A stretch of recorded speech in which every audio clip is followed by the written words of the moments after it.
Mtazamaji, kwa hivi sasa ikiwa imetimia saa 6 na dakika 3 saa za Afrika ya Mashariki, kama nilivyokuwa nimekueleza hapo awali, ni kwamba kwenye sehemu hii ya jarida tutakuwa tunaangazia ndoa kwenye ndoa.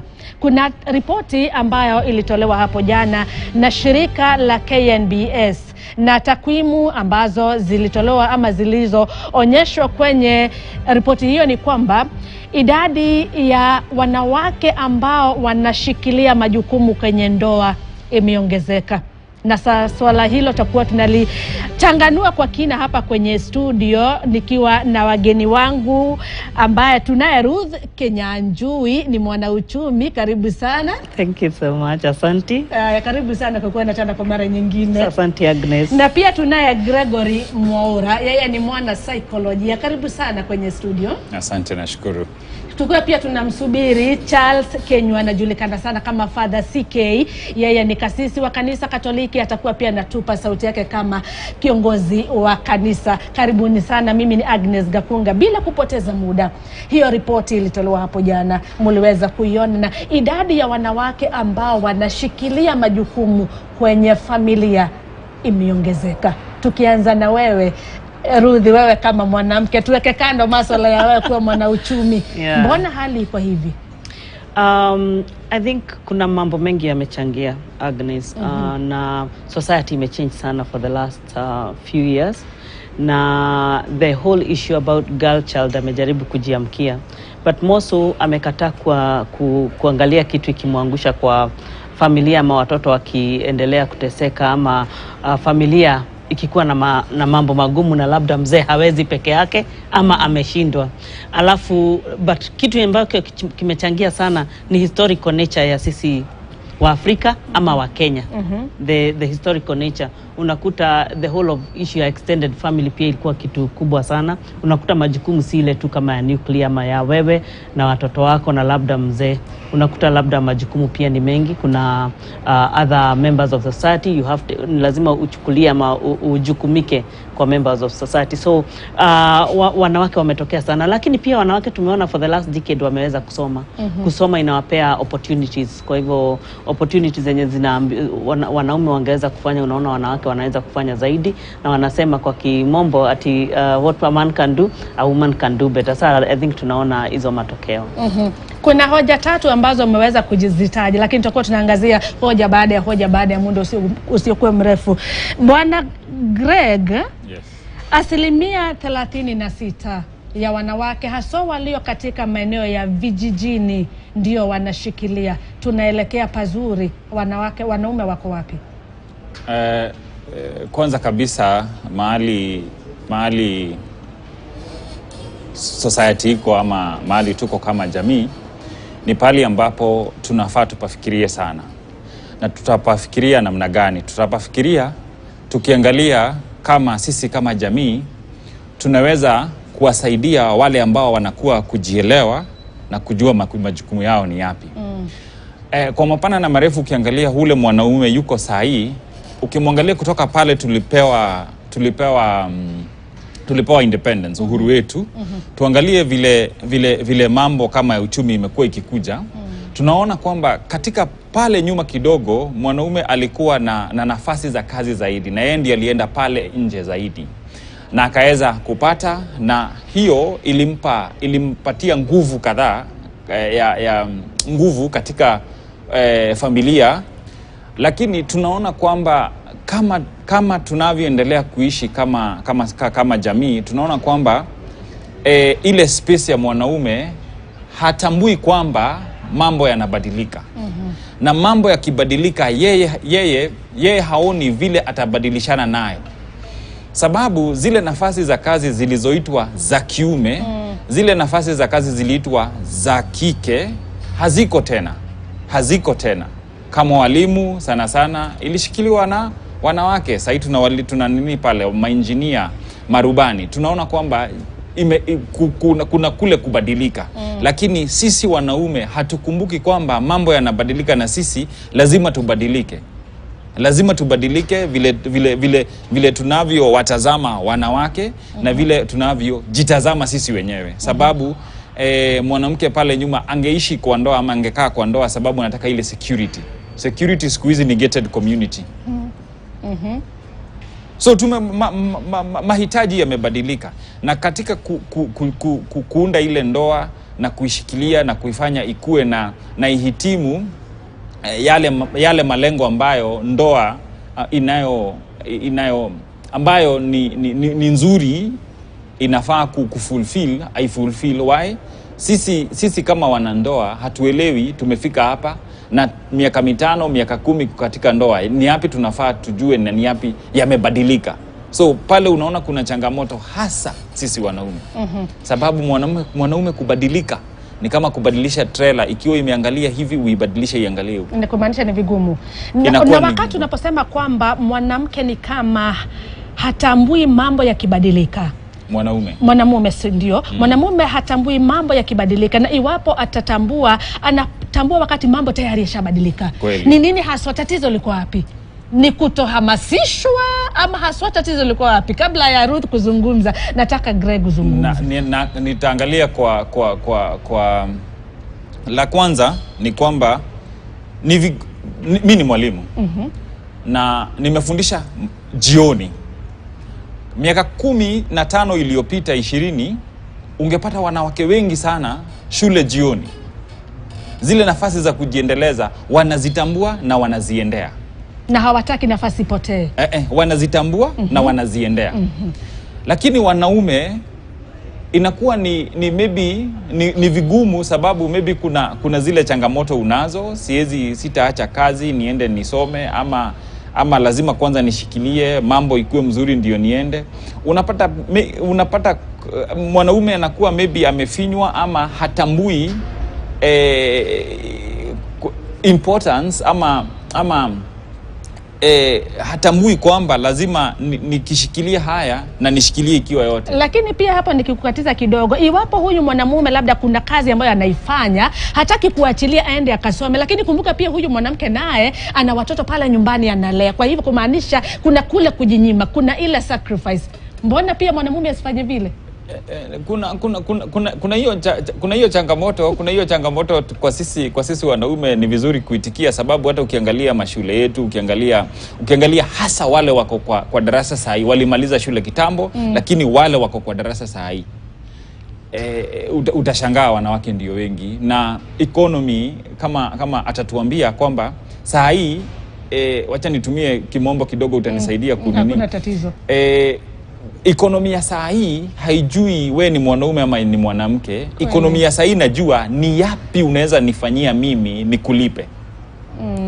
Ni yapi? It's about competence and it's about skills. So wewe kama mwanaume umekaa pale, wewe kama mwanamke umekaa pale. Ekonomia saa hii haitaki kujua kama we ni mwanamke ama we ni mwanaume. Inataka kujua ni yapi, ni kipi wewe unaweza fanya ndio katika ile soko ya pale tunaamka tunaenda kazi, hiyo ni soko. Ni nini unaweza uza wewe? Lakini unapata kwamba kuna ule upumbufu wa skills. Kuna ule upumbufu wa kujua mambo yanabadilika na ni yapi nafaa nifanye. Nikifanya kazi, nikirudi shule, nilikuwa naulizwa na wanaume wenzangu, sasa uko na kazi, unarudi kufanya nini? Sisi tuko na kazi na tuko na pesa. Unarudi shule kufanya nini? Kuongeza maarifa. Lakini nilijua kwamba siku zinakuja na kujua kule the empowerment. Ukiangalia kama wanawake wako na so many opportunities za empowerment. Watakaa chini kwa vyama, watahamasishana. Lakini sisi wanaume tunakaaga wapi? Swali ndio hilo. Ni nyinyi sasa wale ambao mmesoma, mbona msianzishe makundi kama hayo kabla hujatujibu hilo, na utuambia kama wewe mwenyewe umefeli kama wewe mwenyewe binafsi. Wakati anapozungumza Ruth akisema kwamba wanawake tuna ule uwezo wa kutambua nafasi na tunaiendea wakati bado nafasi iko moto, lakini wao wana mapungufu fulani. Hiyo ndio hali halisi kabisa, kwa sababu ukiangalia Agnes, kwanza male dominance na kuwa na ati male wanataka pia kustamp authority, kustamp sana without consideration ama kuna vitu mingi kwa society inaitwa unspoken. Na pastor akikuja hapa atatuambia mambo za unspoken. Hizi ni vitu ambayo ziko silent, hakuna mtu anazizungumzia, lakini they control the society. That is one. Men wana assume venye society itaendelea, wataendelea kustamp authority na kuweza yani to enforce themselves around, which ni ngumu sana kwa kisasa kwa sababu result, unajua kitu kama result haifichiki. Kwa sababu ukiangalia, tuseme tukirudi nyuma kidogo, kina mama zetu ama mama wa kitambo, ulikuwa ukiona huyo mama ako nyumbani, ako na watoto tuseme 6, 7, 8, anaenda shamba, anaenda biashara zake, anaenda sokoni, ana multitask kwa kingumu na anajipea sacrifice. Kitu ambacho kimeharibu society saizi, wanaume hawajipea hiyo sacrifice kubwa, na kama wanajipea sio wote. Plus society norm, unaona ndio unaona for example some of the sectors ama regions of this country, kitu kama alcoholism inakuwa kubwa kwa sababu ulishindwa uta stamp hiyo authority wapi. Ukikosa kuweza juu mama amekuwa empowered, wewe utaenda kwa kitu moja mwanasaikolojia amesema, utaenda pale kwa shopping center ukunywe pombe zako, ukirudi nyumbani hawezi kuongea kwa sababu you are trying, unajaribu kurun away from the responsibility. Na responsibility Agnes, si kitu mtu anaweza funzwa, lakini ukiangalia kwa mama, responsibility si kitu unaweza run away from, kwa sababu kama watoto wamekuja, huwezi run away from the fact that hao watoto watakula.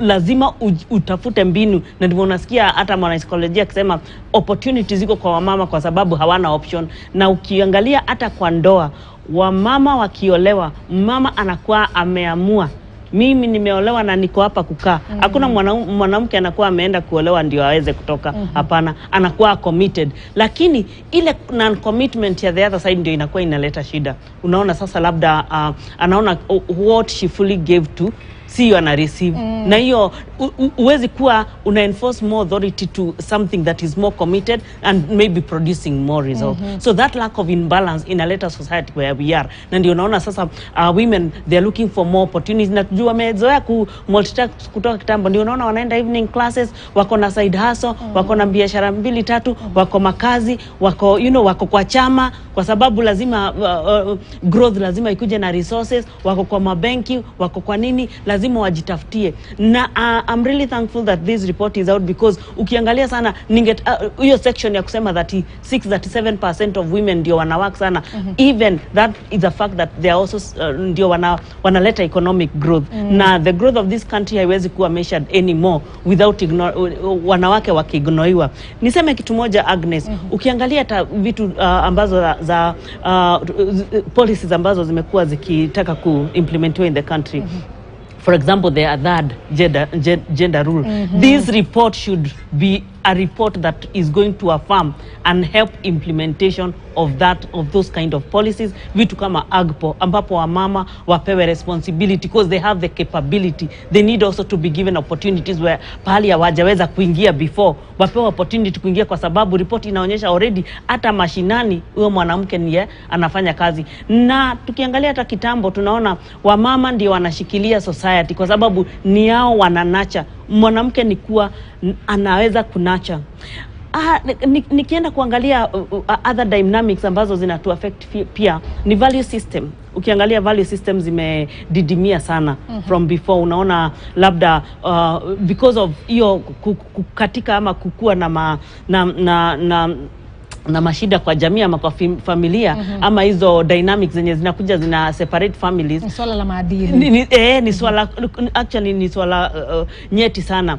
Hizo mambo pia zimetuma what we believed in, mambo ambao watu walikuwa kibelieve kitambo, whether ni mila, tamaduni, dini, vitu kama hizo. Unaona watu wazishikilii sana kwa sababu sanye mzee kwa pombe the whole day, mwanamke hataweza kujago all the stones na bado aweze kuinstill value. Without that sharing ya responsibilities zenye zilikuwa, ndio unaona mambo yakiwa the way they are right now. Na hiyo fatherhood inakuwa inalegea ama inakosa meaning kwa sababu values za kuiangalia juu. Unasikia mtu anasema venye ningeangalia baba yangu akuwa maalikuwa, sivyo labda ako, ama expectations zangu, so watu wanaanza kutafuta value systems zingine zinaweza kuwa guide. Na ndio unaona labda kuna kuwa na whole issue hata ya mambo zingine mpya zikikuja, na tuseme worth to mention ambazo zina affect society saizi kama LGBTQ, because watu wanajaribu tu kujitafuta na kutafuta values zenye wataweza kubelieve nazo, kwa sababu for the last few years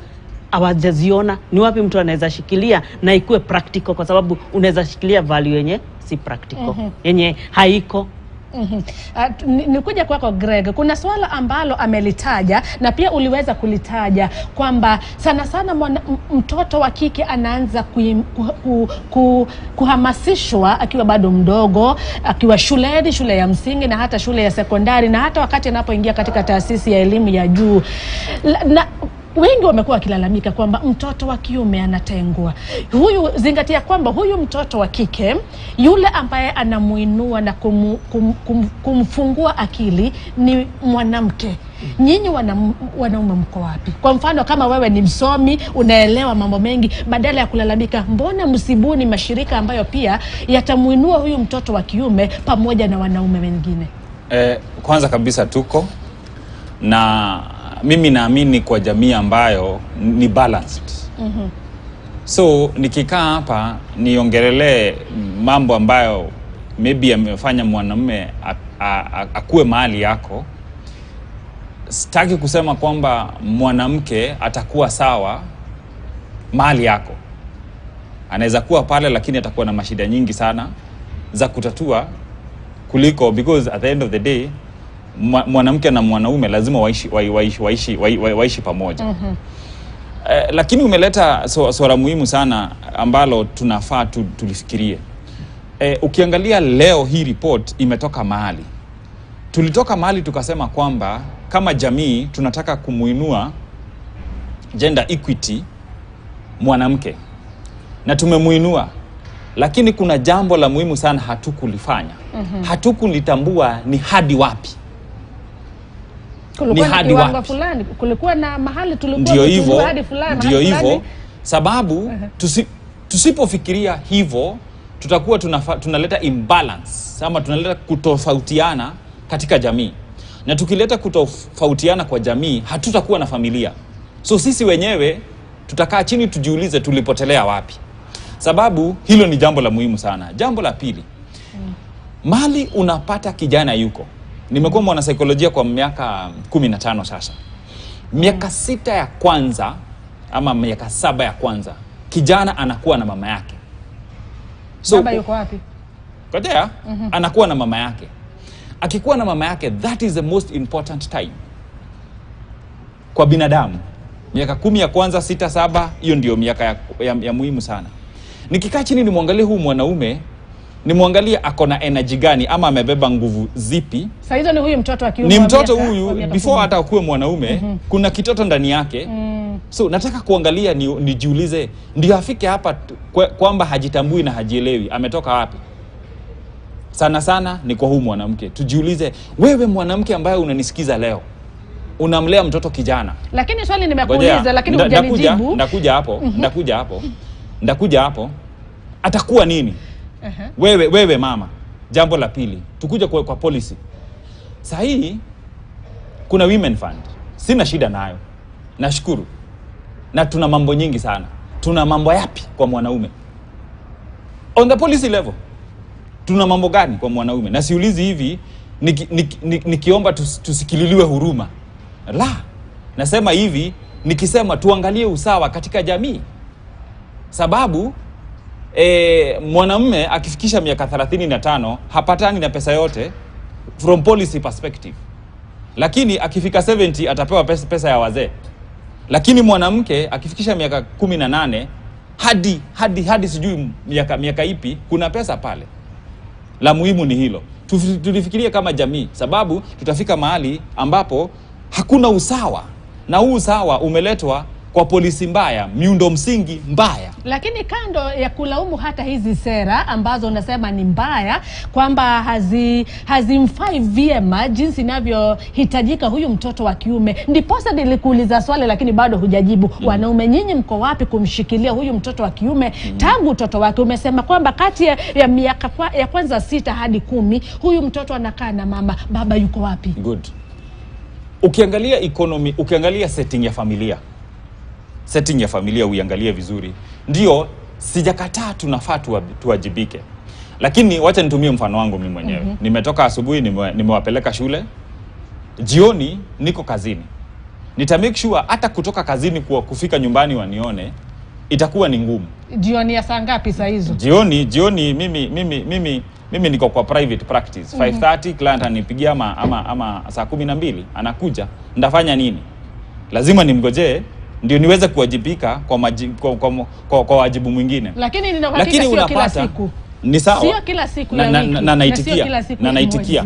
Lakini unapata katika ile jamii, ile familia kuna differences.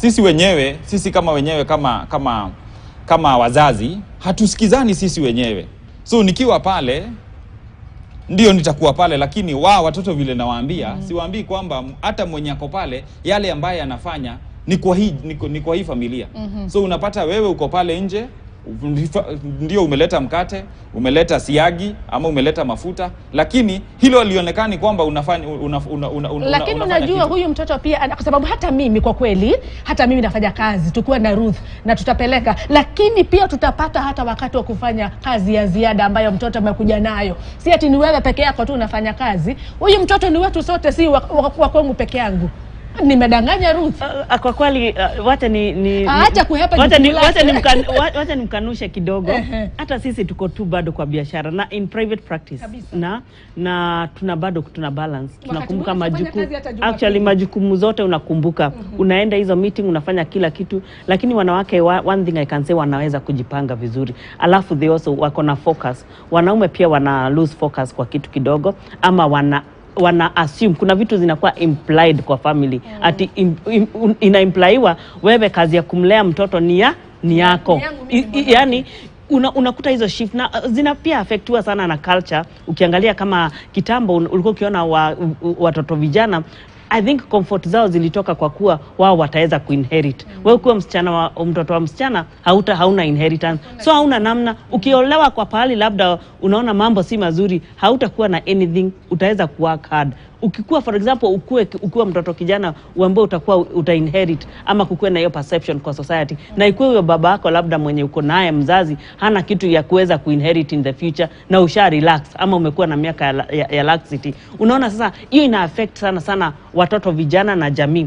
Alafu mambo za kushikilia values, Agnes, ni za wa baba ama ni za wazee ama ni za men. You know, if they do not take that responsibility yenye iko supposed kuwa ati wako pila na wanaweza, because hakuna venye authority inaweza kuja bila the set standard. Kama set standard haiko, hata implementation itakuwa ngumu. Na ndio unaona kuna mwanasaikolojia amesema vizuri, hata kwa hizo familia ndani bado kuko na differences. Kuna watoto wamepelekwa ile mlengo, kuna wengine wako hii mlengo, na unaona sasa hizo zote zinaleta differences. Alafu unaona kuna watu wanarusha mkono wanasema, si unaambianga watoto wako hivi, sasa wewe endelea amalea. But I think one thing I can be able to say confidently in this ni kusema, Agnes, the main thing ni focus na commitment ya jamii in terms of ya kuleta uchumi na kugrow na kuweza. Na sana nimeona kitu moja na wazee, especially kwa jamii, wakiona labda umefanya kazi sana ama unakuta sasa wanakuwa labda wako na insecurity zao, wanaanza unakuta